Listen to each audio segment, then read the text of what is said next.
Ladies and gentlemen, and what has to be one of the most disgusting and disturbing developments to come out of Minnesota since these protests have begun. Anti-ICE protesters stormed a church during worship, shouting and accusing a pastor of having ties to ICE.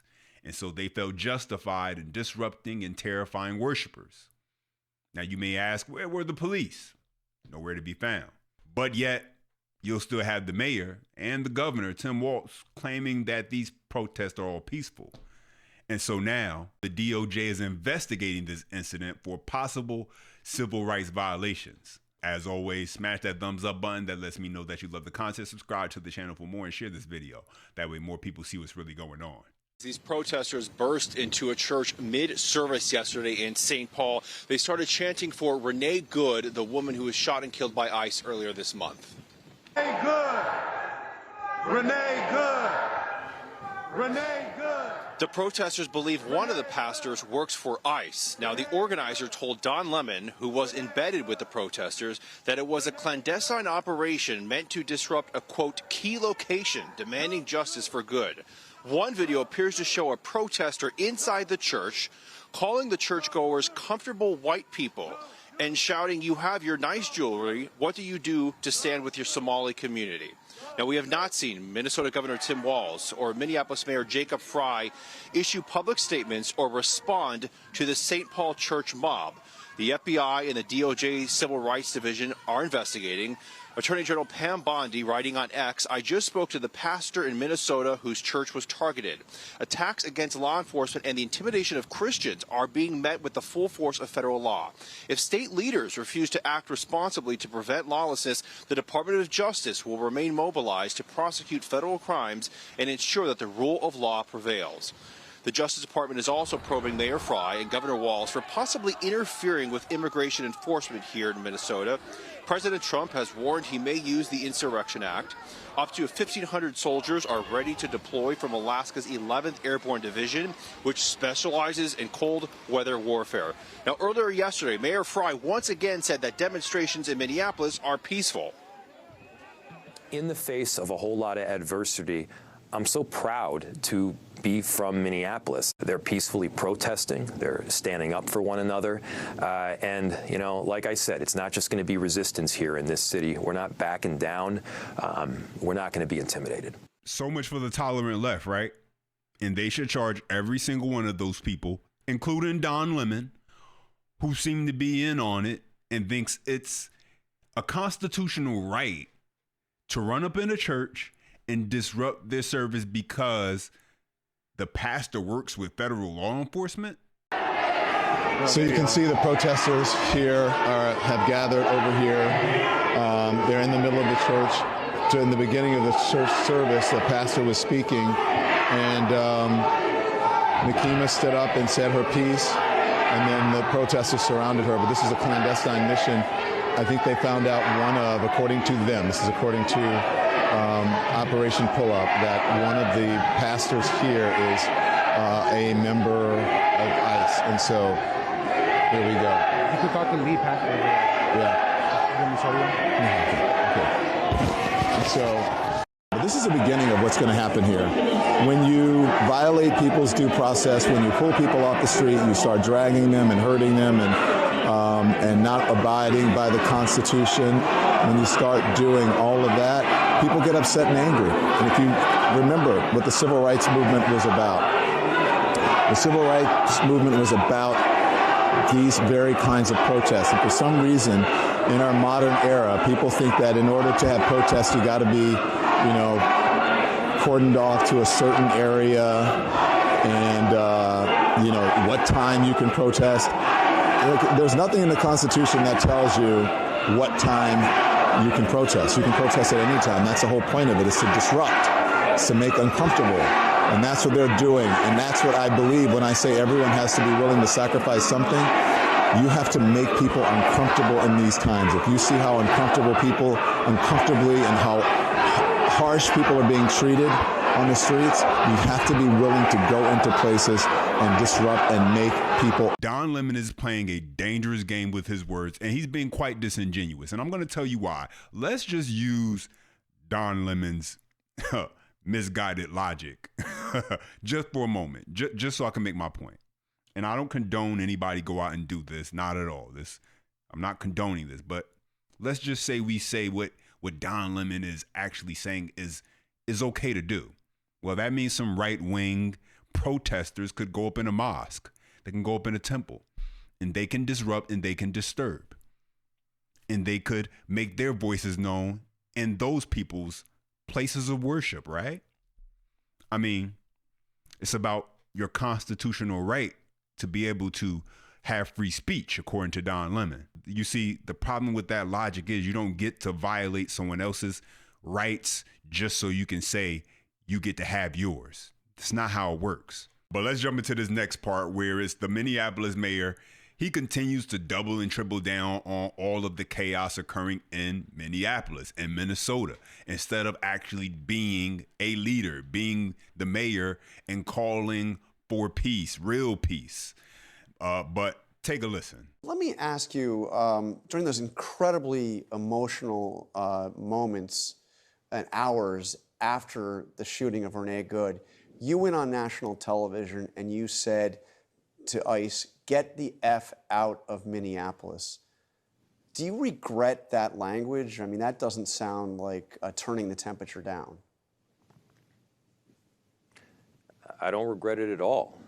In the moments before I went out there to do that press conference, I learned that Kristi Noem had already jumped to a conclusion as to the ICE agent's conduct, saying that it was purely self-defense. Minutes or hours later, you had her saying that Renee Good was a domestic terrorist. If I seemed like I was angry and frustrated, I was. And part of my responsibility as mayor is to channel what the people in our city are feeling. And the people in our city were angry. They were upset. And at the same time, from the very beginning, we were saying the same thing, which is we gotta keep the peace. We're not gonna counter Donald Trump's chaos with our own brand of chaos here. Yes, we stand up. Yes, we peacefully protest. And we're not gonna go down this route that gives them the excuse to come in with greater numbers. They're looking for an excuse. They're trying to intimidate Minneapolis residents, but I'll tell you, I've seen tens of thousands of people remain composed, to line up to get groceries to people that are scared to go outside, to make sure that people have a walk to their car on their way back home from work. I mean, there have been so many beautiful things that have taken place here in Minneapolis, and I'll tell you, this is another thing to remember, it's January in Minneapolis. It's cold. It's like negative temperatures out there, but people have never felt warmer. Yeah, and so you heard that. Listen, I find it hard to believe that every single person in Minneapolis is anti-ICE. We know that just obviously statistically can't be true. And so what we're really seeing is a mayor who only speaks for the loudest voices and those on the left who are creating the chaos. The mayor's supposed to be more than an emotional mouthpiece for his city. You're supposed to be the leader. You're supposed to work to maintain order, not fan the flames. But that's also part of the reason why the DOJ is now looking into investigations on Tim Walz, the governor of Minnesota, and Minneapolis Mayor Jacob Frey. And here he is answering to those questions. Take a listen. So if and when that subpoena comes and we are told that investigation has been launched, will you comply with the Justice Department's demands? Look, we have done nothing wrong. So of course, we will comply, but at the same time, we need to be understanding how wild this is. And whether it's Senator Slotkin or Governor Walz or myself, this is not the way that we conduct ourselves in America. We are doing everything possible right now to keep people safe in our city. We have spoken out to make sure that our residents are protected and people's constitutional rights are upheld. Speaking out in that way is not illegality. In fact, that is enshrined in the charter of our city, which is our Constitution. This is why you have to get rid of the sanctuary city, sanctuary state policies and what Democrats have turned them into. because these policies allow them to defy the federal government, refuse to cooperate, and then turn around and say, well, we didn't do nothing wrong. Because they're protected by the very sanctuary state, sanctuary city laws they passed.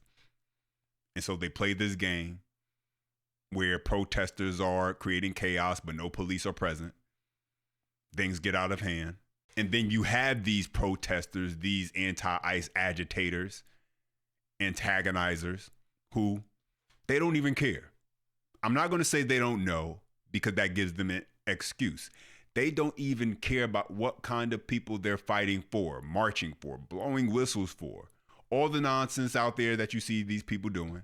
In reality, these people wouldn't want to be near the very people they're defending. Take a look at this viral clip. So you're reporting, we're here to arrest a child sex offender. And you guys are out here honking. Oh, they're not. No, we're pressed. We're not That honking. vehicle right there is honking and impeding our investigations while we're trying to arrest a child sex offender. That's who you guys are protecting. Insane. That's what we're doing. My warrant's not for you. My warrant is not for you. I don't have to do it. It's insane how you can be honking. So these people aren't that intelligent. And listen, I'm aware enough to understand that not everyone ICE detains is committing the worst crimes. But I also realize I don't know what these people did or didn't do. And so I let ICE do their job instead of obstructing them. One thing we do know is that they entered the country or they're here illegally. And so if you got a problem with that, you take it up with Congress and you get them to change the laws. But most of these protesters, these leftists, they don't want to do that. They're too short-sighted, and they don't actually want real change. No, they just don't like the Trump administration. That's all. And so let's get into this next part. Here's Kristi Noem. She was on Face the Nation, and she was being asked some, stupid questions. Take a listen. So how do you judge when you've gotten everyone off the streets that you say is, requiring your federal agents be there? How do you say we've had mission accomplished? Well, we won't stop until we are sure that all the dangerous people are picked up, brought to justice, and then deported back to their home countries. You don't have a number or a date? We wouldn't be in this situation. We wouldn't be in this situation if Joe Biden hadn't allowed our open border policies to be in place and allowed up to 20 million people unvetted into this country. We have no idea how many dangerous people are here. When you have millions of people coming in that are terrorists, suspected terrorists, criminals, come from countries in the mass migration that the Biden administration facilitated, I can't tell the people of Minnesota exactly how many dangerous criminals they have. I do know that they're extremely grateful every time we get a pedophile off the street. We arrested an individual this week that was raping children. I think those parents in Minnesota can sleep better at night knowing that that person isn't free. Sure, but you just said millions. What's the breakdown of the percentage of those who you have in custody who have actually committed a criminal offense versus just the civil infraction? Every single individual has committed a crime, but 70% of them have committed or have charges against them on violent crimes and crimes that they are charged with or have been convicted of that have come from other countries that are here illegally, first of all, and then they have committed a criminal act while they've been here or in their home countries as well. It's not 70%. Yes, it is. It absolutely is. 70% of everyone you guys have keep detained changing your percentage. You pick and choose what numbers you think work, but that is the facts, is that 70% of the people that we have detained have charges against them or have been convicted of charges, and they need to be brought to justice. And we're going to keep doing that no matter how much you guys keep lying and don't tell the public the truth. It absolutely is that these law enforcement officers are out there every day doing the work to protect the American people, and they will keep doing that because they believe in enforcing the law, which is exactly what President Trump has charged them with. Democrats are going to continue to gaslight the Trump administration. The media is going to continue to spin the narrative to push public opinion away from supporting ICE. But these are the facts. And I know I sound like a broken record, but it is the facts.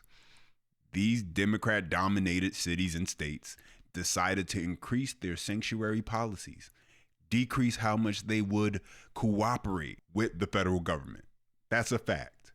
And so now when they arrest someone who is here illegally and commits a crime, they turn around and let them go instead of communicating with ICE.